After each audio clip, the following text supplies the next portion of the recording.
Eh bien, bonjour tout le monde.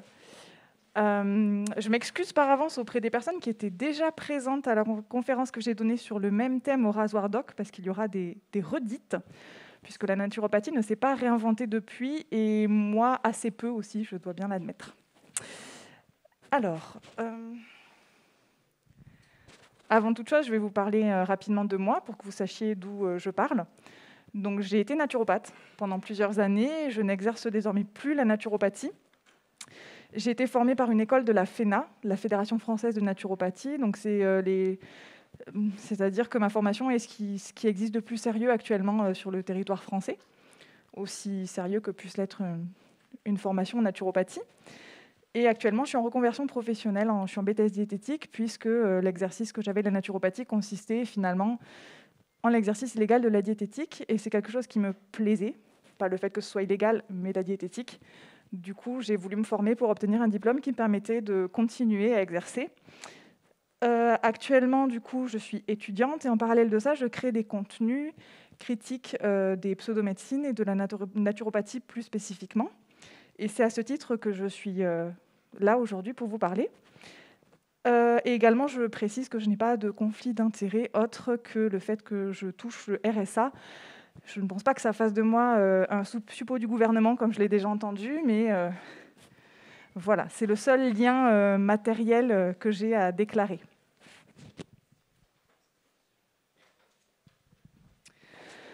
Alors, avant de porter un regard critique sur la naturopathie, on va rapidement définir ce qu'elle est et ses fondements. C'est quelque chose qui est assez abstrait, et d'ailleurs, cette définition, elle l'est assez également. C'est une définition que je tire des cours que j'ai reçus par la Fédération française de naturopathie. Alors, cette définition nous dit que, fondée sur le principe de l'énergie vitale de l'organisme, la naturopathie rassemble les pratiques issues de la tradition occidentale et repose sur les 10 agents naturels de santé. Elle vise à préserver et optimiser la santé globale de l'individu, sa qualité de vie, ainsi qu'à permettre à l'organisme de s'auto-régénérer par des moyens naturels. Alors, je vous admets que moi non plus, je ne comprends pas très bien cette définition. Il y a énormément de mots-clés, donc on comprend qu'il s'agit de santé, et on comprend qu'il y a beaucoup de choses naturelles dedans, principalement. Les 10 agents naturels de santé qui sont cités, ce sont la bromatologie. Donc, bromatologie, c'est ce qui a trait à la nutrition. Kinésiologie, c'est ce qui a trait au mouvement. Psychologie, hydrologie, phytologie. Phytologie, ce sont les plantes. La chirologie, ce sont les techniques manuelles, donc au même titre que l'ostéopathie, les massages, tout ce qui crée du mouvement par l'extérieur. Actinologie, c'est le contact avec le soleil. Donc là, vous avez toutes les pratiques que vous pouvez imaginer avec n'importe quelle partie de votre corps exposée au soleil. La magnétologie, c'est tout ce qui a trait aux techniques énergétiques. Et la réflexologie, aux techniques réflexes, que ce soit au niveau des mains, des pieds, du visage. Il y a également d'autres pratiques un peu moins communes. Les 5 piliers de la naturopathie, ce sont le vitalisme, l'humorisme, le causalisme, l'hygiénisme et le holisme. Quand on parle d'approche de santé holistique, on parle de holisme également. Donc ça, ce sont les fondements de la conception de la santé naturopathique. Alors l'histoire, c'est pas mon fort, mais j'ai glissé quelques petites informations à ce sujet tout de même, pour préciser que la naturopathie, c'est quelque chose d'assez récent, donc ça remonte au 19e siècle. C'est inspiré de l'hygiénisme selon Shelton, qui parlait déjà de la dissociation des aliments et des concepts de santé très proches de ceux qu'on retrouve aujourd'hui en naturopathie. Il y a une affiliation prétendue à la médecine hippocratique. Donc en général, quand vous entendez parler d'Hippocrate à tout bout de champ, vous êtes face à un discours de santé et d'inspiration naturopathique avec presque certitude. Et même s'il est indiqué que c'est une pratique de tradition occidentale, finalement, ça emprunte beaucoup à des pratiques traditionnelles comme la médecine traditionnelle chinoise ou la médecine ayurvédique. Donc, on est sur beaucoup de récupération et d'appropriation culturelle. Pour dresser le tableau de la naturopathie que l'on voit pratiquer actuellement dans le paysage francophone, je distingue personnellement, donc c'est une distinction qui m'est propre, c'est vraiment pas quelque chose de formel. Selon moi, on peut différencier les hygiénistes, des puristes quelque part, et les modernes, qui s'intègrent beaucoup mieux dans le paysage, mais qui ne sont pas moins dangereux à mon sens. Donc parmi les hygiénistes, vous avez là sur l'image Thierry Casasnovas et Irène Grosjean qui sont les plus connus, avec leur cure de jus, les jeûnes, le frugivorisme. Et les modernes, là vous avez Christopher Vazé qui est suisse, et Daniel Kieffer qui est français, qui est à l'origine notamment du Sénato, qui est l'organisme de formation le plus réputé en France, et de la Fédération française de naturopathie. Alors, ces deux autres personnes, en fait, fondent leur pratique sur exactement les mêmes piliers, mais ils vont paraître un peu plus consensuels, et ce sont des personnes qui, elles, vont promouvoir une approche de médecine intégrative, et donc comme un espèce de souhait de collaborer avec la médecine dite conventionnelle, tout en faisant exactement les mêmes dégâts. Donc moi, personnellement, je préfère beaucoup plus axer mon discours sur la naturopathie telle qu'elle est vue et présentée par ces personnes-là, puisque c'est de cette manière qu'elle est le plus pratiquée en France et que c'est cette forme-là qui touche le plus de personnes. Alors en pratique, en quoi ça consiste la naturopathie ? Donc au cours d'une consultation, on va faire ce qu'on appelle un bilan de vitalité. Et on ne parlera surtout pas de diagnostic médical, on va éviter ça. Et à l'issue de ce bilan de vitalité, on va prodiguer des recommandations, principalement en nutrition, en hygiène de vie, donc c'est-à-dire au niveau de l'activité physique ou du sommeil, par exemple. Des recommandations aussi souvent de développement personnel, parfois des soins énergétiques. Ça peut être également des soins de réflexologie plantaire, ça peut être des bilans au pendule, des choses, ça peut être vraiment divers et varié, il y a beaucoup de pratiques différentes. Et très souvent également des recommandations de compléments alimentaires. Donc il faut prévoir le budget de la consultation et de ce qu'il faudra acheter ensuite. Alors j'évoquais la radiesthésie ou la réflexologie plantaire, mais effectivement, les praticiens de naturopathie associent souvent leur pratique à d'autres techniques, que ce soit des techniques de bilan ou de soins, comme la réflexologie. Donc là, c'est moi, à l'époque où j'avais encore des cheveux, qui masse les pieds d'une personne en prétendant pouvoir lui apporter des bénéfices en termes de santé, parce que forcément, j'y croyais un petit peu à l'époque. Ça peut être aussi de l'iridologie, donc qui consiste à observer la partie colorée de l'œil et à déterminer des prédispositions à des défaillances de certains organes ou de certains systèmes. Des techniques énergétiques pour les personnes qui abordent cet aspect-là, ou de la sophrologie aussi. On trouve beaucoup de naturopathes qui sont aussi sophrologues, ou de la radiesthésie, des tests au pendule, ce genre de choses. Donc, vous l'aurez peut-être compris, la naturopathie, c'est vraiment une diversité de pratiques. Il y a autant de naturopathie qu'il y a de naturopathes, quelque part. Les formations ne sont pas du tout harmonisées, puisque moi, je parlais de la Fédération française de naturopathie, qui essaie de faire réglementer la profession. Mais aujourd'hui, vous n'avez pas besoin d'avoir suivi une formation pour vous dire naturopathe. Vous pouvez l'être en sortant de cette pièce. Il y a des formations d'un week-end, il y a des formations à distance, des formations présentielles. Enfin, c'est très inégal en termes de contenu, aussi bien sur la forme que sur le fond. Donc effectivement, il n'y a pas de formation obligatoire, pas de diplôme obligatoire. Et voilà, je vais mentionner à nouveau la Fédération française de naturopathie qui coordonne un ensemble de 7 ou 8 écoles, je crois, en France, avec pour objectif de professionnaliser la naturopathie, de la faire reconnaître. Et en fait, cette fédération garde en tête l'évolution de l'ostéopathie en France pour faire la même chose avec la naturopathie. Donc l'ostéopathie qui a réussi à être reconnue, c'est le modèle à suivre pour la Fédération française de naturopathie.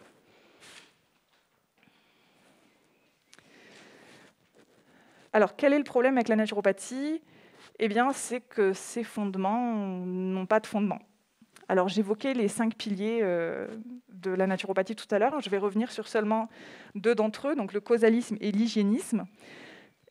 À mon sens, c'est suffisant pour ébranler les certitudes de la naturopathie, puisque si déjà 2 des 5 piliers principaux n'ont pas de fondement, je trouve que déjà ça devrait nous amener à questionner la pratique dans son entièreté. Et puis aussi parce qu'on est limité en temps et que je pourrais en parler pendant 76 heures de manière continue et vous, peut-être pas m'écouter pendant aussi longtemps. Alors, pour parler de l'hygiénisme, donc, qui consiste à respecter les besoins vitaux et les conditions de vie dites naturelles, donc que ce soit l'alimentation, le repos, l'activité physique ou la gestion des émotions, tout ce que vous pouvez imaginer dans cette sphère-là, ça consiste à prétendre que la santé, elle serait obtenue uniquement par des choses naturelles. Bon, alors je pense que la plupart d'entre vous sont peut-être déjà sensibilisés à cette rhétorique que l'on appelle l'appel à la nature. Il y a plusieurs problématiques liées à ça. La première, c'est que Comment définit-on le naturel? Déjà, c'est quelque chose de... Voilà, hein, souvent, c'est par opposition à ce qui n'est pas naturel. Donc, quelque chose qui va être moderne, quelque chose qui va être chimique, quelque chose qui va être transformé. Bon, il y a plein de termes comme ça. La deuxième question, c'est de se demander, est-ce que le naturel, il est vraiment bénéfique? Est-ce que le caractère naturel d'une chose lui confère systématiquement une caractéristique bénéfique? Et le naturel est-il meilleur que ce qui ne l'est pas? Bien évidemment, non, ce n'est pas une règle, ça n'a pas de sens. Donc déjà, ce premier pilier, il est assez problématique. Le causalisme, là, c'est encore autre chose. La prétention de la naturopathie, c'est de corriger les causes profondes, les causes primaires d'un dysfonctionnement, de ne pas se limiter aux symptômes. Alors, dans cette logique-là, les problèmes de santé découleraient d'un éloignement des lois de la nature, des lois naturelles, des lois divines. C'est comme ça qu'on les appelle en naturopathie. Et ça pose beaucoup de questions. Parce que ces lois naturelles, ce seraient des lois immuables et universelles qui concerneraient l'alimentation, qui serait bien évidemment naturelle. Alors, je ne vais pas rentrer dans le détail, mais c'est une conception d'alimentation qui est vraiment particulière. Des lois également des lois d'hygiène de vie et des principes moraux qui sont hérités d'une vision assez religieuse de la vie et de la santé. Donc. Et je me permets de faire remarquer déjà à ce niveau-là que des lois immuables et universelles qui s'appliqueraient à tout le monde avec la prétention de prendre en charge l'individualité de chaque personne, à l'inverse de la médecine conventionnelle, c'est déjà un petit peu étrange. Et cette approche causaliste, à mon sens, elle est particulièrement culpabilisante et surtout infondée. Elle met complètement de côté les causes de pathologie qui seraient liées à une prédisposition génétique, à des causes environnementales, de par votre lieu de vie, votre lieu de travail, à des traumatismes, à des causes accidentelles, à des causes infectieuses, au hasard, en fait, tout simplement. Et cette approche, elle est donc infondée et elle est surtout culpabilisante puisqu'elle part du principe que si la personne est malade, c'est parce qu'elle n'a pas fait l'effort d'adhérer à des lois de santé naturelle, divine, et donc elle a la responsabilité de sa pathologie. Alors à l'époque où j'étais naturopathe, j'avais conscience de ça et je le présentais de manière différente. J'avais tendance à dire que c'était une chance d'être responsable de sa pathologie parce que ça nous permettait d'avoir une responsabilité dans la guérison. Et qu'en fait, si on le souhaitait, on pouvait apporter les changements qui nous permettaient de guérir. C'est juste atroce. C'est vraiment atroce pour l'immense majorité des personnes qui sont malades. C'est complètement atroce. Et c'est atroce pour soi-même également. Parce que les personnes qui sont dans ces croyances-là sont dans un degré d'exigence envers elles-mêmes qui est assez nuisible à leur propre personne également. Et donc ce pilier-là, il me tient particulièrement à cœur parce que je trouve qu'on en parle assez peu. Là, je parle spécifiquement de la naturopathie, mais c'est commun à beaucoup de pseudomédecines. Et je trouve que c'est un des fondements les plus dangereux des approches dites alternatives de santé. Un petit passage sur le rapport de la naturopathie à la science et à la médecine. Il y a beaucoup de défiance envers la science et la médecine, mais dans le même temps, beaucoup de praticiens de pseudomédecine font référence aux médecins. Alors ça sert d'argument d'autorité, mais pas que, parce qu'on va se servir des médecins, soit pour les rallier à la naturopathie en allant chercher les médecins qui ne représentent pas le consensus scientifique et qui sont compatibles avec la naturopathie. On peut aller chercher les médecins qu'on va critiquer, parce qu'on va parler de Pasteur, par exemple, pour critiquer la vaccination. En tout cas, quoi qu'il en soit, j'ai déjà fait des contenus en vidéo plus complets sur ce sujet-là, mais les médecins sont quand même partout dans les discours des naturopathes. Qu'on les aime ou qu'on les aime pas, ils sont partout. Donc la naturopathie ne se construit pas indépendamment de la médecine, finalement. Sur le vocabulaire médical, c'est pareil. On est dans une volonté de... Alors, ce n'est pas une volonté de confusion, mais il y a une volonté de paraître pour être professionnel de santé, et donc on va utiliser énormément de termes qui ont trait à la médecine. Bon, là, j'illustre ça avec la détox, mais ça peut être en parlant d'homéostasie, ça peut être en parlant d'équilibre acido-basique, de microbiote. On parle aussi beaucoup de iatrogénie, on parle d'anamnèse, on parle de beaucoup de termes qui sont empruntés à la médecine et qu'on va utiliser en naturopathie et qui sont source de confusion à mon sens. Dans cette logique-là, enfin, pas tout à fait du coup. Donc on veut se rapprocher du monde scientifique et médical, mais dans le même temps, on veut instaurer une forme de distance et aussi se protéger légalement. C'est-à-dire que les naturopathes, dans l'immense majorité, se gardent bien de parler de diagnostic médical. Tout simplement parce que poser un diagnostic, c'est un acte qui est réservé aux médecins. Et ça, la plupart des naturopathes le savent. Pour ça, on va parler d'un bilan de santé. Et donc, on va parler de diathèse, de tempérament, de constitution, d'énergie vitale, de force vitale, de faiblesse. On va évoquer tout un panel propre à la naturopathie pour éviter de parler de diagnostic. Sauf que dans la pratique, il s'avère que la plupart du temps, beaucoup de naturopathes posent tout de même des diagnostics. Qu'on les nomme comme tels ou pas, ce sont des diagnostics. Et ça peut se faire notamment à l'aide de questionnaires comme celui-ci. En plus, c'est bien parce que là, pour le coup, l'image est de bonne qualité. Alors ça, des questionnaires comme celui-ci, il y en a une infinité, j'allais dire une tripotée, mais pareil, une infinité. Donc là, par exemple, on est sur un questionnaire. Donc vous voyez, en 11 questions, on va vous dire si vous souffrez d'une candidose ou pas. Il y a quelques mois, quand j'ai regardé les documents de la HAS, la Haute Autorité de Santé, sur le diagnostic de la candidose, je ne sais plus combien de dizaines de pages, c'était peut-être même des centaines de pages, à minima une centaine de pages en tout cas, pour débroussailler la difficulté que c'est de diagnostiquer une candidose invasive. Donc voilà, nous en naturopathie, on avait la prétention, nous, je dis nous et je parle au passé du coup parce que je ne me compte plus dans cette pratique, mais voilà, en 11 questions, on peut diagnostiquer ce genre de truc. Ça, vous en avez sur tout un tas de pathologies différentes, et donc ça relève clairement du diagnostic, on ne peut pas dire autre chose que ça. Oh, et puis d'ailleurs, oui, ça j'ai mis la petite image pour me faire penser à l'évoquer. Donc Daniel Kieffer, qui était la personne qu'on apercevait en photo sur la droite de la slide où il y avait les 4 personnes, et donc est une personne qui rédige énormément d'ouvrages, et dans cet ouvrage qui s'appelle « Guide personnel des bilans de santé », eh ben, vous trouvez une belle brochette d'outils diagnostiques, malgré le fait qu'en introduction, on vous explique qu'on se gardera bien de faire tout diagnostic. Et pourtant, c'en est selon les termes de la loi. C'est très, très intéressant. Cet ouvrage, c'est un des ouvrages les plus denses au niveau de la naturopathie que je puisse connaître et qui est vraiment révélateur de ce qu'on peut trouver comme pratique. Ensuite, par rapport à la science et à la médecine, beaucoup de naturopathes ont un discours de médecine intégrative. Beaucoup de personnes qui sont dans les pseudomédecines d'une manière générale.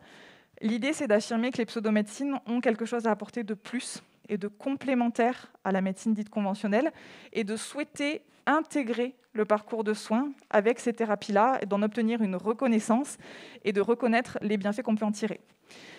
Le problème, c'est que sous couvert d'un discours de médecine intégrative, on observe dans la pratique, déjà, le seul problème, ce n'est pas celui-ci, mais c'en est un. Donc, dans la pratique, on a des discours et des comportements qui visent, par contre, à éloigner de la médecine, que ce soit en critiquant la médecine telle qu'elle est pratiquée, mais de manière non nuancée, que ce soit en encourageant les personnes à ne pas réaliser des examens, à ne pas bénéficier d'une chirurgie, ce genre de choses. Alors, un autre aspect que j'ai envie d'aborder sur la naturopathie, dont on parle trop peu, c'est le lobbying des laboratoires de produits dits naturels. On pense beaucoup au lobbying des laboratoires pharmaceutiques qui existent dans le cadre de la médecine. On parle assez peu de la manne financière que ça représente dans le milieu des pseudomédecines. Le premier point, c'est par exemple, dans la formation que j'ai reçue, pas mal des formateurs et des formatrices qui enseignaient étaient également en parallèle représentants de laboratoires. Et ce n'était pas forcément affiché. Les conflits d'intérêts ne sont pas aussi transparents que ça peut être le cas dans la médecine. Il y a également des partenariats qui sont faits entre la Fédération française de naturopathie, les laboratoires et les organismes professionnels qui, eux, vont négocier des contrats d'assurance professionnelle notamment. Mais en tout cas, les laboratoires, ils sont présents partout. À la journée de certification, l'épreuve annuelle pour tous les élèves des écoles de la Fédération française de naturopathie, je m'étais noté le chiffre. Il y avait 14 laboratoires présents sur la petite vingtaine de stands qui étaient sur place. Donc une majorité de laboratoires qui sont représentés. On n'est pas encore formés, on n'est pas encore sur le marché du travail, que déjà on a les laboratoires dans les pattes. Alors bien évidemment, les laboratoires, ils ne restent pas au niveau des écoles. On est démarché activement, que ce soit par courrier, par mail, par téléphone. Enfin, c'est insupportable. Moi, ça fait bientôt 2 ans du coup que je pratique plus, 1 an, je sais plus. Bref, ça fait suffisamment longtemps. Je suis encore démarchée par tous les biais possibles. C'est une catastrophe. Ils nous lâchent pas. Et les laboratoires ont aussi compris que de proposer des formations aux naturopathes, c'était quelque chose d'intéressant, parce que les formations qu'on reçoit, comme je le disais, elles sont d'inégale qualité. Et beaucoup de naturopathes ne se sentent pas de pratiquer, ne se sentent pas légitimes et vont avoir besoin ou envie d'avoir des formations complémentaires. Et les laboratoires, ils ont bien compris ça. Et de ce fait, ils vont proposer des formations complémentaires, la plupart gratuites. Bien évidemment, des formations qui vont être rédigées avec pour cœur la promotion des produits qui sont vendus par les laboratoires. Il y a aussi pas mal d'avantages qui sont proposés lorsque les naturopathes deviennent partenaires des laboratoires. Donc, si vous recommandez des produits avec des bons de commande avec votre code indiqué dessus, eh bien, le naturopathe va pouvoir récupérer soit de l'argent dessus, soit des produits ou des intérêts d'autres. Ça dépend vraiment des laboratoires. Bref, c'est pas du tout... on est très très loin de l'indépendance souhaitée dans la médecine ou dans n'importe quel domaine.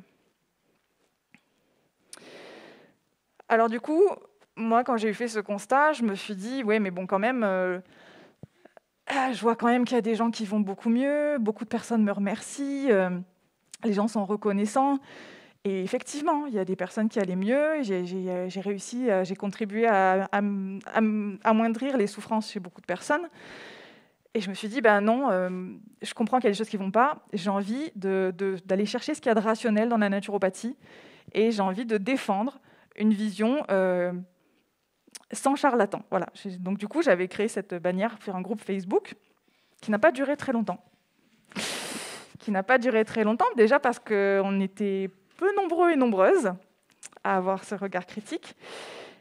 Et aussi parce que moi, j'ai continué à évoluer et que quand j'ai décidé qu'il n'y avait rien de rationnel dans la naturopathie, personne n'a voulu reprendre le groupe. Parce que j'avais été visiblement la seule à aller jusqu'au bout de ce raisonnement. Parce qu'en fait, il est arrivé un moment où, pour la raison que je vous expliquais par rapport aux fondements que sont le causalisme et l'hygiénisme, là, je me suis dit, bon, merde, si les fondements ils s'écroulent comme ça, qu'est-ce qui reste ?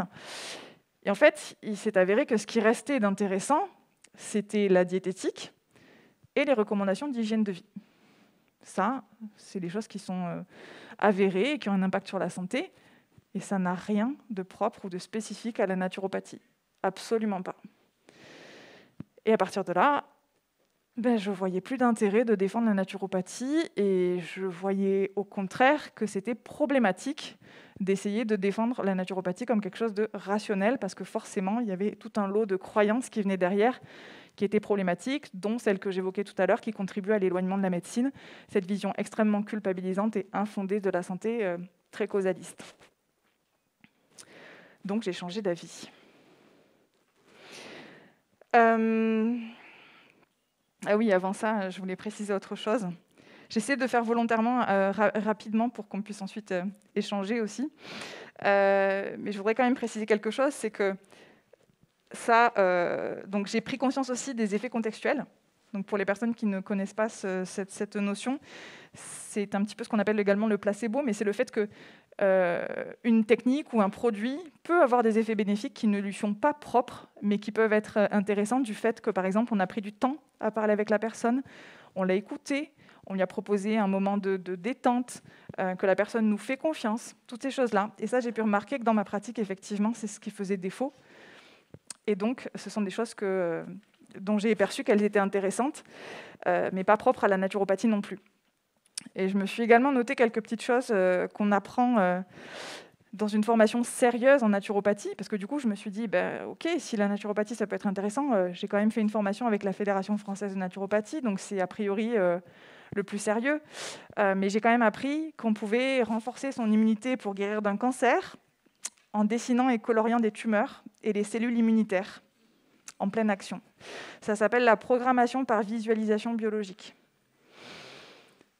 J'ai aussi appris la morphopsychologie, Donc ça consiste à analyser les traits du visage d'une personne pour cerner sa personnalité, mais aussi possiblement ses problèmes de santé. Bon, j'ai appris les intérêts de la diète alcaline dans le cadre de l'équilibre acido-basique, ça c'est peut-être plus commun, vous connaissez peut-être déjà. J'ai appris qu'on pouvait soigner une vaginite avec des extraits homéopathiques de vagin prélevés sur un cadavre animal. Ça s'appelle de l'organothérapie.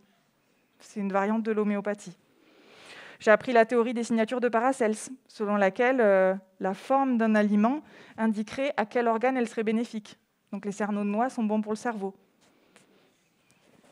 Voilà, bon bref, je pourrais parler ça pendant des heures, mais ça fait partie des choses qui m'ont interrogée parce que je me suis dit que j'avais quand même reçu une formation supposément sérieuse et qu'on trouvait quand même des choses assez critiquables. Bon, j'en suis donc revenue.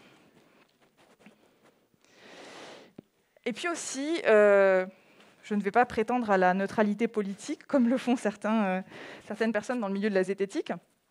J'ai aussi posé un regard politique sur cette discipline. Sur la naturopathie à proprement parler, la vision de la santé qui est alimentée par la naturopathie, elle est justement, elle est très conservatrice. Et c'est pas non plus une grande surprise, puisqu'on l'évoquait précédemment, le causalisme, les lois naturelles, les lois divines, il y a une imprégnation quand même très religieuse. Qu'elle soit affirmée ou pas, il y a un reste de quelque chose de très de la morale judéo-chrétienne assez fort. D'ailleurs, Irène Grosjean nous explique qu'elle, avec un régime alimentaire et son accompagnement, elle arrive à faire redevenir hétérosexuelles des personnes homosexuelles. Bon, voilà, donc c'est pas sans raison non plus. Alors, je trouve que c'est une approche qui est assez validiste aussi, parce que j'évoquais tout à l'heure le causalisme qui est particulièrement culpabilisant. Et finalement, c'est une approche de santé qui ne convient qu'à des personnes qui sont en bonne santé. Parce que les personnes qui vont mal, qui vont très mal, ça ne va pas les aider du tout. Donc c'est aussi particulièrement classiste dans le sens où c'est très peu abordable. C'est-à-dire que déjà, il faut pouvoir se permettre d'aller dans des consultations qui coûtent ce prix-là. Il faut pouvoir se permettre de financer des compléments alimentaires qui coûtent une jambe et qui n'ont pas d'utilité non plus. Donc c'est quand même c'est particulier. On voit rarement des personnes dans le besoin s'orienter vers des pratiques comme celle-ci. Et puis, bien évidemment, de par cette vision causaliste de la santé, on est dans quelque chose de très individualiste et qui s'apparenterait à de la méritocratie spécifique à la santé. Bon, et puis, je peux aussi évoquer l'essentialisme lié au fait que les femmes, du moins les femmes dans la conception des personnes qui sont dotées d'un vagin, du coup, sont par essence des mères, sont par essence des personnes qui prennent soin, avec tous ces mythes du féminin sacré, ce genre de choses qui sont... Moi, je ne supporte plus. C'est plus possible. Bon, et du coup, là, j'ai mis une petite citation aussi pour évoquer le fait que politiquement, on était quand même sur quelque chose d'assez problématique, selon moi. C'est un extrait du livre d'Irène Grosjean et de sa vision de la sécurité sociale. Donc voilà, pour elle, la sécurité sociale, c'est juste un outil qui permet de consommer des médicaments. Ça va tout à fait dans la vision très complotiste en mode Big Pharma. Donc voilà, visiblement, c'est une personne qui ne comprend pas l'intérêt de la sécurité sociale. Et je trouve ça très, très triste à l'heure où les droits, les acquis sociaux que nous avons sont plus aussi assurés qu'ils ont pu l'être il y a encore quelques temps. Ça me fait de la peine de lire des choses comme ça. Mais on va quand même parler de la médecine conventionnelle. Parce que dans ma pratique, j'ai vu, entendu beaucoup de choses qui me permettent de poser un regard critique sur la naturopathie, mais je ne peux pas détacher cette critique de la critique du système de santé dans son entièreté. Et ça passe par la médecine également. Les personnes qui arrivent en naturopathie, il y en a une bonne partie qui ne viennent pas par conviction en le fait que la santé tienne à des lois divines ou à des lois naturelles. Beaucoup de personnes, elles viennent parce qu'elles sont en errance diagnostique, en errance médicale, qu'elles sont en souffrance, qu'elles n'ont pas accès à des rendez-vous, parce que leur médecin ne les a pas écoutées, parce que ça fait des années qu'elles subissent des violences gynécologiques, des violences médicales, parce qu'il y a des endroits où vous n'avez pas accès à un médecin, où vous avez besoin de 15 jours de délai pour accéder à un médecin quand vous avez la chance d'en avoir un, alors qu'un ou une naturopathe, en général, en 48 heures, vous pouvez en voir un ou une, au même titre qu'un ostéopathe, qu'un réflexologue ou n'importe quelle personne qui pratique les pseudomédecines.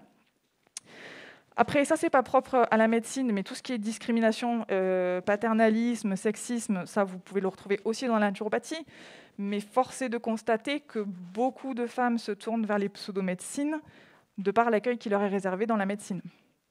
Et ça, c'est vraiment affligeant. J'ai reçu un nombre incalculable de témoignages de violences médicales, de sexisme dans le milieu médical. Je ne peux pas estimer, à proprement parler, qu'est-ce que ça représente comme poids dans l'importance de la patientèle qui arrive dans les pseudomédecines, mais ça y contribue. La prise en charge de la douleur, ça s'améliore beaucoup ces dernières années, mais ce n'est pas encore tout à fait ça. Il y a beaucoup de choses qui existent et dont les professionnels de santé n'ont pas connaissance et ne savent pas orienter vers leurs patients et leurs patientes. Et c'est vraiment dommage, parce que du coup, la douleur, c'est vraiment quelque chose, c'est un moteur incroyable qui pousse les gens vers toute solution qu'on leur proposera pour être épargnés, et les pseudomédecines en font partie. Et puis, je ne vous apprendrai pas non plus qu'il y a une crise de confiance liée aux divers conflits d'intérêts, aux crises sanitaires, à l'influence des laboratoires. Et j'ai cité l'association Formendep, qui est une association française qui milite pour l'indépendance des professions de santé et qui contribue à visibiliser toutes les problématiques qu'il peut y avoir avec les conflits d'intérêts. Et je trouve ça particulièrement important qu'on s'attaque aux problématiques et aux failles de la médecine pour mieux combattre les pseudomédecines. Une chose que je voulais évoquer également, c'est le coût de l'abandon d'une croyance. Ça, c'est quelque chose dont je pense qu'on ne l'aborde pas suffisamment dans les milieux sceptiques, bien que beaucoup des personnes qui évoluent dans les milieux sceptiques aient elles-mêmes eu des croyances parfois dangereuses ou complètement étonnantes, on va dire. Il y a des personnes pour lesquelles il y a un coût que je nommerais existentiel. Il y a des personnes pour lesquelles les croyances structurent leur vision de la vie, leur vision du monde, le sens qu'elles donnent à la vie. Leur ôter ça, c'est les mettre en danger. Et on ne peut pas se permettre de confronter des personnes, de les mettre en difficulté sans leur apporter le soutien qui va derrière. J'estime qu'il y a aussi un coût relationnel, social et ou familial qui n'est pas négligeable. Et ça, je peux en parler en connaissance de cause parce que mon cercle relationnel n'est plus du tout le même depuis que j'ai renoncé à la naturopathie. Ça peut être quelque chose de très impactant pour beaucoup de personnes. Il y a également un coût émotionnel et psychologique, parce que ça peut être très déstabilisant, que ce soit au niveau relationnel ou existentiel, mais il faut pouvoir avoir les cuillères, comme on dit, de pouvoir gérer un changement de paradigme comme un changement de croyance. Le coût matériel, c'est peut-être celui que l'on perçoit le mieux, mais les personnes qui dépendent matériellement d'une activité professionnelle ou dont le foyer dépend d'une activité professionnelle liée à une croyance comme la naturopathie, c'est aussi quelque chose d'important. Et si je vous parle de tout ça aujourd'hui, c'est parce que je pense qu'on n'en a pas assez conscience et on est souvent dans une quête de vérité en oubliant ce que ça peut représenter pour les personnes qui sont en face de nous. Et moi la première, en fait. Donc je le dis aussi pour moi en même temps que je le nomme. J'ai envie aussi de parler du coût du changement. Il y a des personnes pour lesquelles c'est extrêmement compliqué d'apporter des changements dans leur vie. Il y a des personnes qui ont besoin de repères et qui vont être très facilement déstabilisées. Il y a un coût de la complexité aussi, parce qu'il faut accepter que les choses, elles ne sont pas aussi simples qu'on le voudrait, parce que les pseudomédecines, elles proposent des solutions à tout. C'est même pas simple, c'est simpliste. Une solution qui est adaptable à peu près tous les problèmes de santé ou tous les problèmes dans la vie. Et renoncer à ça, c'est accepter que la vie est beaucoup plus compliquée que ce qu'on avait imaginé. Et c'est pas évident. Il faut l'encaisser aussi. Et puis le coût de l'ignorance aussi, parce que c'est encore très difficile pour beaucoup d'entre nous de dire « je ne sais pas ». Et ça, c'est coûteux, même des personnes sceptiques, c'est coûteux pour beaucoup d'entre nous. Et c'est inconfortable de dire « je ne sais pas » et de mesurer l'ampleur de tout ce que l'on ne sait pas. Alors que quand on est dans une pseudomédecine, c'est simple, tout est simple, il y a des solutions à tout, c'est toujours les mêmes, c'est pas compliqué, et on a cette impression de maîtrise. Et c'est hyper déstabilisant de lâcher ça. Alors ça a des avantages aussi, mais là j'avais envie de parler des inconvénients pour que tout le monde les ait à l'esprit et fasse preuve d'un petit peu d'indulgence dans les interactions qu'on peut avoir avec les personnes qui sont dans ces types de croyances. Et pour terminer, donc j'évoquais le fait que je crée des contenus critiques sur la naturopathie et les pseudomédecines. Je voulais préciser que ce qui m'anime beaucoup en ce moment, c'est le fait de donner la parole à des personnes qui estiment avoir été victimes de pseudomédecine, que ce soit par leur pratique personnelle ou par le fait d'avoir été client, patient d'une personne qui soit dans ce type de pratique. Et je vous encourage, si le sujet vous intéresse, à aller regarder, écouter surtout du coup les témoignages qui sont déjà en ligne. C'est, je pense, intéressant pour comprendre comment des personnes finissent par adhérer, parce que les parcours sont vraiment tous très différents. Il y a des motivations différentes, qu'elles soient liées à l'environnement dans lequel les personnes ont grandi, leur famille, leurs souffrances, leurs douleurs, leurs pathologies, des recommandations de leurs médecins, et comprendre comment ils en sont sortis ensuite. Qu'est-ce qui les a amenés à faire le chemin inverse? Comment elles se portent aujourd'hui par rapport à ça? Et voilà, moi je trouve ça passionnant, et je pense que c'est en s'intéressant au parcours de ces personnes-là qu'on peut comprendre ce qui se joue en termes de santé avec les pseudomédecines et comment on peut faire pour en sortir et aider les personnes à en sortir également. Voilà. Et du coup, j'en ai terminé avec ma présentation. J'espère que j'ai été assez rapide. Ouais, ça m'a l'air. Et du coup, si vous avez des questions, je serais ravie d'échanger avec vous sur ces sujets-là.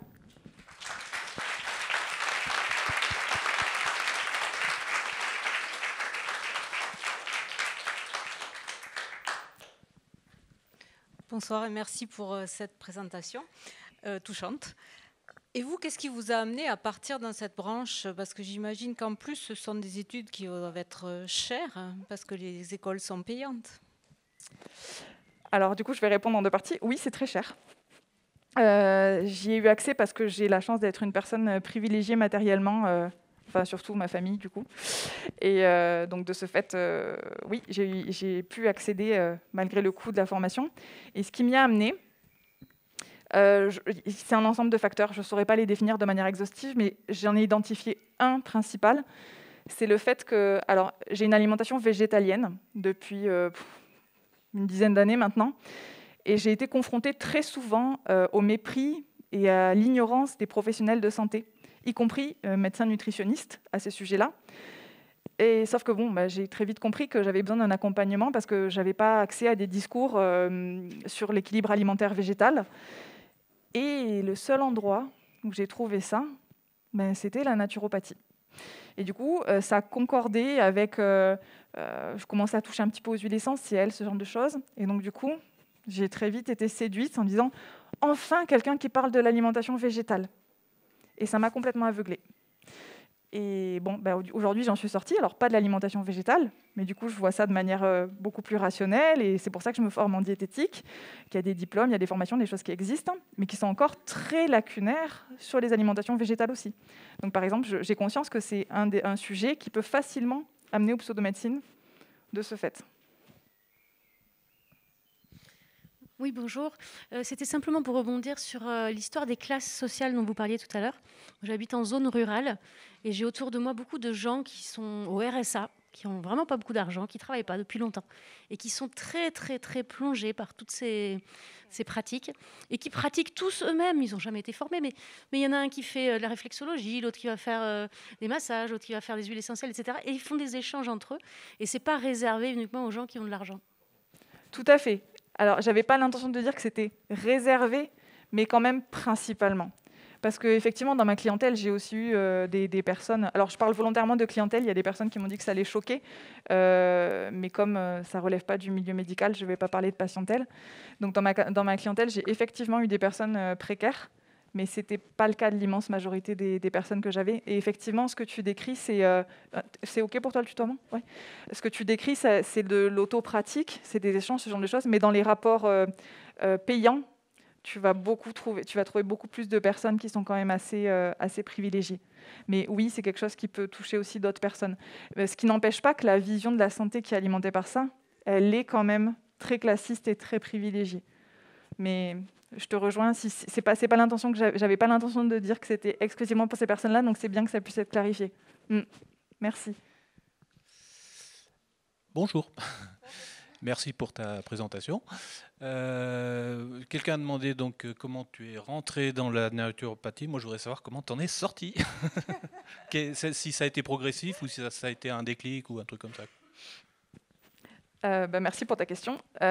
Oui, ça a été progressif. Alors, à savoir que pendant la formation, je faisais pas mal de critiques déjà. Je me suis sentie un petit peu comme le mouton noir de ma formation. Avec le recul dont je fais preuve aujourd'hui, je me rends compte que j'étais pas si en marge que ça. Et l'effet de groupe a été très important. Et en fait, j'ai facilement adhéré finalement à des choses auxquelles je ne pensais pas adhérer. Le fait déjà de me retrouver à pratiquer seule, j'ai commencé à pouvoir me poser plus de questions et à lâcher petit à petit certains des outils jusqu'à arriver à faire de la naturopathie uniquement de la pratique illégale de la diététique. J'en étais arrivée à ce stade. Mais j'étais encore naturopathe. Ça commençait à être très inconfortable pour moi parce que je comprenais bien que c'était plus de la naturopathie, mais pourtant c'était mon activité. Et ce qui a vraiment achevé de me déconvertir, comme disent certaines personnes, c'est le début de la pandémie. Je pense que ça a fait beaucoup d'effet à beaucoup de personnes. Mais là, j'ai pu observer des collègues naturopathes tenir des discours anti-vax, des discours complotistes. Alors, pourtant, ils existaient déjà, ces discours avant. Mais je les avais moins bien entendus, visiblement. Et là, ça a explosé. Et j'ai commencé à me questionner. Je me suis dit, mais comment se fait-il que tous mes collègues, ils ont l'air d'être dans ce type de croyances et en fait, moi, pas. Et j'ai commencé à questionner. Et je suis en parallèle tombée sur des contenus de vulgarisation d'esprit critique.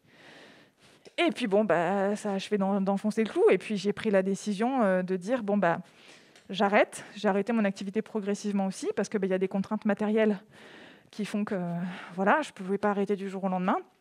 Et puis j'ai choisi d'étudier pour pouvoir pratiquer ensuite de manière rationnelle et légale.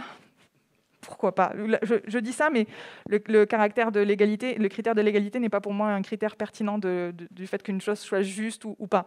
Mais bon, c'est quand même un petit peu mieux si je ne suis pas emmerdée par l'URSSAF derrière.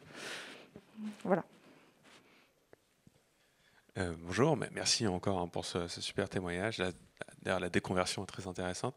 Moi, j'ai une question plus d'organisation. Vous, avec ce que vous avez vécu, on voit des modèles assez différents dans d'autres pays. Je pense aux États-Unis, par exemple. On voit des diplômes d'État qui sont desservis pour la naturopathie. On parle de naturopathic doctors aux États-Unis et qui se présentent comme des physiciens, des physiciens au sens physician, donc le docteur de famille. Ces encadrements de pratiques aux États-Unis, comme la chiropractie par exemple, ont plutôt amené à davantage de scientificité dans les pratiques. En France, avec l'ostéopathie, on l'a un peu vu aussi, qui est un peu moins n'importe quoi que d'autres pratiques. Bon, à en discuter. Je suis très content d'entendre votre perspective là-dessus. Et en tout cas, qu'est-ce que vous en pensez ? Est-ce que vous pensez qu'il vaut mieux rendre plus contraint le régime pour qu'il y ait davantage de cas cliniques, de découvertes, une approche plus scientifique de la naturopathie, quitte à ce que ça devienne une espèce de une version supplantée de la médecine, ou est-ce qu'il vaut mieux simplement interdire tout ça et dire ok, on arrête et acte juridique sur acte juridique, l'abolir progressivement ? Alors, c'est une question intéressante et délicate à la fois, parce que d'une part, je ne pense pas avoir la légitimité pour y répondre, donc ce que je vais répondre, ça sera uniquement mon avis personnel à l'instant T, comme d'ailleurs tout ce que j'ai pu dire jusqu'à présent. Je ne suis pas favorable à l'encadrement de la naturopathie et à sa reconnaissance, parce que ça contribuerait à une forme de légitimité. Parce que ce que j'estime être intéressant dans la naturopathie, et je ne suis pas la seule à l'estimer, c'est la diététique et les recommandations d'hygiène de vie. Et je pense que ça, c'est quelque chose qu'on peut développer par ailleurs, en fait. Ce n'est pas comme si on n'avait pas les compétences de le faire ailleurs, par des personnes qui sont professionnelles de santé, qui sont formées, comme c'est le cas des diététiciens et diététiciennes, des médecins généralistes également, de tous les acteurs et les actrices qu'on connaît déjà. Donc je pense que cette reconnaissance, ça serait légitimer les fondements de la naturopathie avec cette histoire de cause naturelle, de causalisme, et ça serait alimenter une vision de la santé qui n'est pas juste, qui n'est pas vraie et qui est très dispensable, je pense, puisqu'elle n'apporte pas beaucoup de bénéfices. Après, l'autre intérêt, ça va être tout ce qui est les effets contextuels. Et ça peut se discuter. On en a discuté dans la table ronde sur... la question, c'était de quoi les thérapies alternatives et complémentaires sont-elles le symptôme ? C'est aussi le symptôme du fait que dans la médecine, on n'a pas accès à tous ces effets contextuels, ou du moins pas aussi forts. Et à mon avis, il y a quelque chose à faire à ce niveau-là. Donc plutôt que de légiférer par rapport à la naturopathie, je serais plutôt favorable à ce qu'on investisse du temps, des ressources, et que politiquement on se saisisse des questions de santé publique pour la médecine, quoi. Voilà. Est-ce que ça répond à ton interrogation ? Sur l'ostéopathie, c'est un avis que je suis en train de construire. Je vais mettre en ligne cet été un témoignage d'un étudiant ostéopathe qui est très critique de l'ostéopathie. Et nous aurons l'occasion de revenir dessus avec un kiné ostéopathe qui porte un regard critique sur l'ostéopathie aussi. Donc mon avis n'est pas figé, mais il est très critique, on va dire, pour l'instant. Bonsoir. D'abord, je voulais vous féliciter pour votre concision. Bravo. Voilà, ma question, c'est comment s'est manifesté à travers votre formation l'aspect religieux ou spirituel que vous avez quand même, dont vous avez parlé, et est-ce que vous iriez jusqu'à dire qu'il s'agit d'une secte? Merci. Alors, l'aspect religieux dans ma formation, je ne l'ai pas tant vu que ça. Parce que si je l'avais perçu de manière flagrante, je pense que ça ne se serait pas très bien passé. Parce que j'ai un rapport à la religion pas très pacifiste, on va dire. Mais je l'ai beaucoup remarqué par l'usage de la langue des oiseaux. Alors ça, je ne sais pas si c'est quelque chose que vous connaissez. C'est quelque chose qu'on retrouve beaucoup dans les pseudomédecines ou dans des mouvements New Age. C'est une façon de faire un petit peu comme des jeux de mots qui auraient tendance à dire que se cachent des sens profonds, très spirituels et chargés de choses importantes dans des mots très courants. L'exemple le plus commun, peut-être, ce serait de parler de la maladie. Le terme maladie, c'est le mal qui a dit, ou c'est le mal que l'on fait à Dieu. Il y a souvent des jeux de mots qui tournent autour des choses religieuses. Donc, on parle aussi de l'enfermement. L'enfermement, c'est l'enfer qui me ment. Voilà, ce genre de choses. Et alors ça, moi, j'ai été complètement... ça m'énervait énormément. Et il y a énormément de jeux de mots comme ça qui tournaient autour des choses un peu religieuses. C'est plus là-dedans que je l'ai perçu en cours de formation. Et c'est après coup, quand j'ai découvert que quand on parlait de loi naturelle, on parlait aussi de loi divine de manière équivalente. Et là, je me suis dit, ouch, parce que c'est une espèce de spiritualité presque païenne par moment, parce qu'on parle aussi beaucoup de l'univers, avec un U majuscule. Et donc, c'est très brouillon, c'est très confus, c'est assez peu... Moi, je ne l'ai pas perçu vraiment de manière très, très flagrante pendant ma formation. C'est après coup, quand j'ai commencé à creuser, et je me suis dit, je ne suis pas sûre, parce que, par exemple, Irène Grosjean, qui est donc une naturopathe française très célèbre, elle, ses recommandations de santé, elle les tire de l'évangile des Esséniens, des recommandations alimentaires. On est quand même... là, on est clairement dans quelque chose de religieux. Alors, j'ai pas de souci avec le fait que chaque personne ait des croyances religieuses. Ça me pose pas de problème. Moi, personnellement, je suis athée. C'est la raison pour laquelle, normalement, je réagirais si dans un contenu, notamment de santé, on essayait de me vendre des concepts religieux, je n'adhérerais pas à ça. Mais indépendamment de mon rapport à la religion, j'estime que la santé, c'est pas de la religion et qu'on est censé baser ça sur des faits. C'est drôle qu'une ancienne naturopathe puisse dire ça, parce qu'à l'époque aussi, pour moi, c'était évident. Donc voilà, un petit peu. Et pour le fait de définir ça comme une secte, je n'aurais pas tendance à voir dans la naturopathie une secte. Par contre, je pense que c'est un milieu qui est favorable aux dérives sectaires. Et il n'y a qu'à voir, par exemple, des personnes comme Thierry Casasnovas qui fédèrent autour de lui des personnes qui sont devenues finalement adeptes et aveugles à d'autres discours, qui m'inquiètent beaucoup. Donc, c'est peut-être pas systématique, mais je pense que c'est favorable à ce genre de dérive.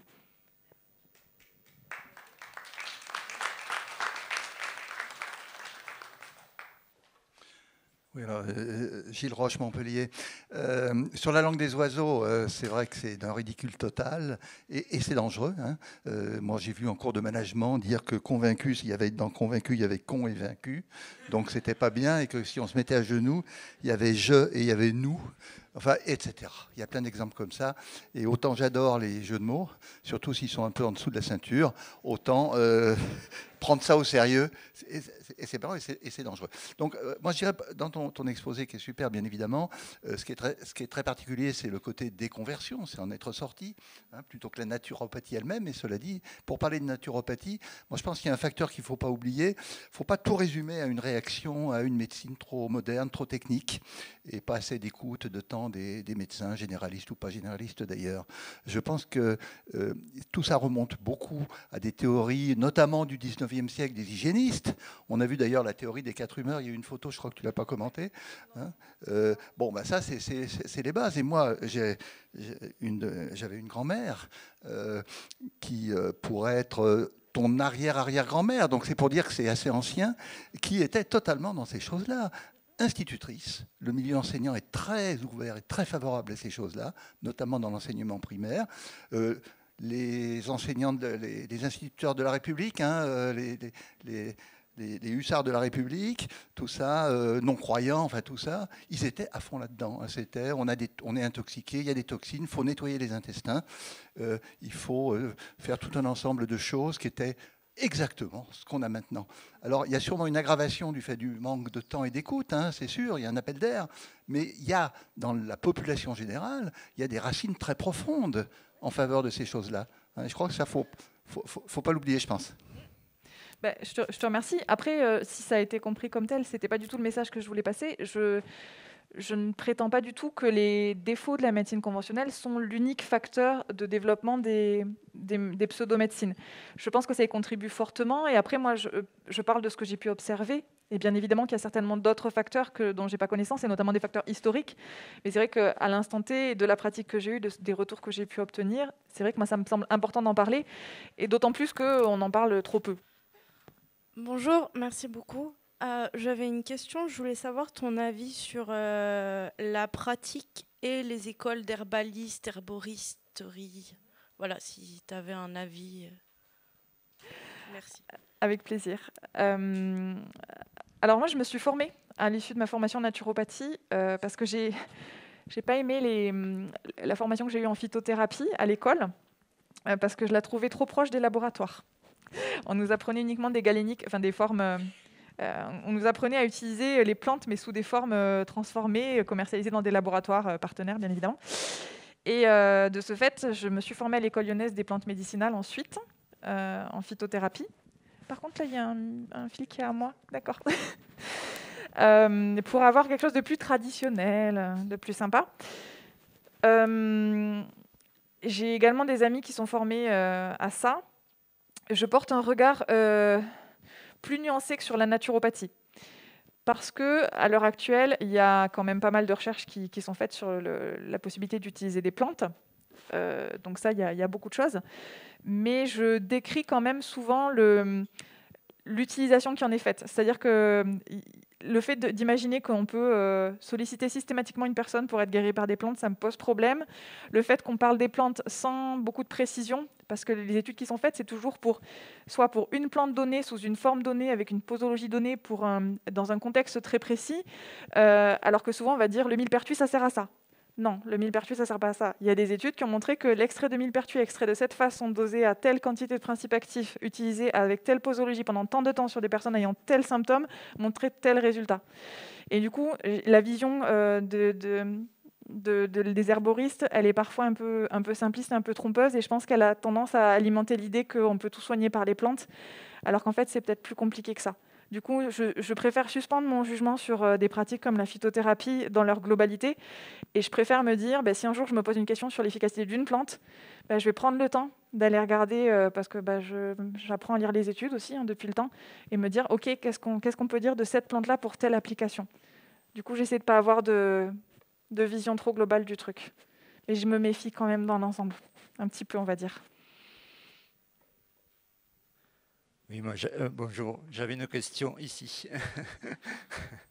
Tu as répondu en partie sur la recherche scientifique ou pseudo-scientifique dans le domaine de la naturopathie. Est-ce qu'il y a des choses qui sont faites? Est-ce que c'est que les labos qui font des publications ou est-ce qu'il n'y a pas de publication du tout en fait? En fait, ça dépend ce qu'on appelle naturopathie. Si on parle de... parce que évaluer la naturopathie dans son ensemble, c'est du coup...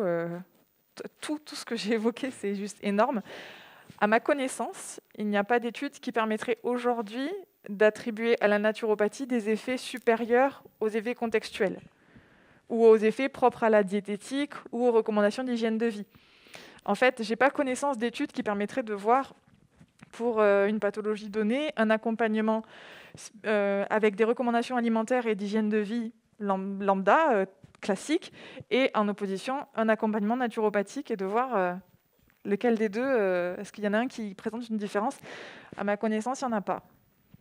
Mais j'ai entendu et j'ai lu à plusieurs reprises que des personnes du coup, qui souhaitent défendre la naturopathie souhaitent produire des études sur le sujet. Donc j'attends qu'elles soient portées à ma connaissance. Et si une personne ici ou qui nous voit en vidéo a connaissance d'études qui vont dans ce sens, mais je serais vraiment ravie de les lire et de voir comment ça a été étudié, quel a été le protocole qui a été choisi et quelles sont les conclusions. Je lirai ça avec beaucoup d'intérêt. Mais à ma connaissance, j'en connais pas pour l'instant. Bonjour Sohan. Voilà, bon, on se connaît, donc je te remercie quand même encore pour tout ce que tu fais. Merci. Ça, c'est chouette. J'étais pas malheureusement au tout début, mais il me semble pas que tu as parlé d'éventuels liens entre la médecine anthroposophique et la naturopathie. Non, je n'ai pas parlé. Est-ce que tu pourrais dire un petit mot là-dessus ? Ouais. Il sera petit parce que du coup, j'ai pas trop étudié ce sujet. Pardon. Mais non, mais c'est intéressant parce que déjà l'anthroposophie, c'est quelque chose que j'ai découvert quand j'ai commencé à développer mon esprit critique, donc je connaissais pas précédemment. Et en fait, pendant très longtemps, j'ai imaginé que c'était à part de la naturopathie. Et c'est quand j'ai lu l'ouvrage de Daniel Kieffer que j'avais mis dans une slide que je vais retrouver ici. Quand j'ai lu cet ouvrage, enfin, j'ai lu en diagonale. En fait, je l'ai acheté pendant ma formation. Et je ne l'ai ouvert qu'après coup, quand j'ai commencé à poser un regard critique. Et pour moi, ça a été une mine d'informations. Et dans cet ouvrage, Daniel Kieffer nous explique que pour guérir d'un cancer, la médecine anthroposophique et la psychanalyse, c'est intéressant. Et j'ai lu des recommandations de bouquins de Rudolf Steiner dans cet ouvrage. Et là, j'ai commencé à me dire, OK, donc c'est peut-être un lien qui existe et qui n'est pas si ténu que ça, parce qu'on est quand même sur un des fondateurs important de la naturopathie telle qu'elle est pratiquée en France. Et ça m'a questionnée. Et jusqu'à présent, je n'ai pas développé plus ce constat, mais c'était suffisant pour moi pour faire ce lien, en tout cas de manière très flagrante. Je ne l'ai pas perçu pendant ma formation, hormis la promotion des produits Velleda. Ça... Voilà, Velleda, anthroposophie. Mais sinon, je ne l'avais pas perçu jusqu'à présent. Mais je pense qu'il y a quelque chose d'intéressant à faire et c'est quelque chose qui me questionne. Et s'il y a des personnes qui ont envie de discuter sur le sujet, qui ont des éléments, n'hésitez pas à me solliciter et je serais vraiment heureuse de discuter de ça. Merci pour ta question. Qu'est-ce que je voulais dire ? Oui, tu as répondu en partie tout à l'heure en parlant d'un kiné qui est un peu sceptique aussi, comme tu as dit.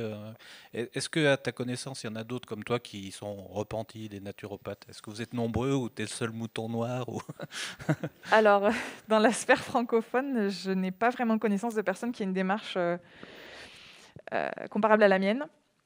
Il y a quelques jours, j'ai mis en ligne le témoignage d'une personne qui est naturopathe et qui porte un regard critique très fort sur sa pratique. Et j'étais très soulagée quand elle m'a contactée, qu'on a discuté. C'était vraiment un bol d'oxygène pour moi. Mais cette personne a choisi de continuer à exercer et de conserver l'étiquette de naturopathe. Donc on n'a pas tout à fait, j'allais dire pas du tout, mais c'est pas vrai. On n'a pas tout à fait du coup eu le même raisonnement et les mêmes conclusions. Mais c'est la personne qui se rapproche le plus de mon parcours et dont j'ai connaissance de l'existence dans la sphère francophone. Parce qu'il me semble qu'il y a des personnes anglophones, je crois, on m'a parlé de personnes, mais je me rappelle même plus de leur nom. Mais du coup, ouais, ça pourrait être chouette. Oui, parce que j'aimerais bien qu'on ne tape pas que sur moi. Tout à fait, tout à fait. Mais c'est l'heure. Eh bien, c'est l'heure, il paraît. Donc, merci beaucoup pour vos questions.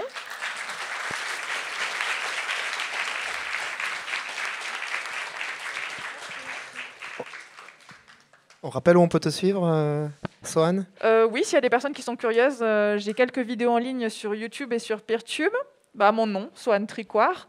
Et je suis sur Facebook quand je ne suis pas saoulée des réseaux sociaux. Et souvent, vous trouvez mes contenus également en écrit sur mon site. Les contenus pour lesquels il y a un script, vous les trouvez également accessibles à l'écrit. Voilà, si le format écrit vous convient plus que le format vidéo. Donc, si vous notez mon nom et mon prénom, vous pourrez lire encore d'autres trucs sur la naturopathie. Merci.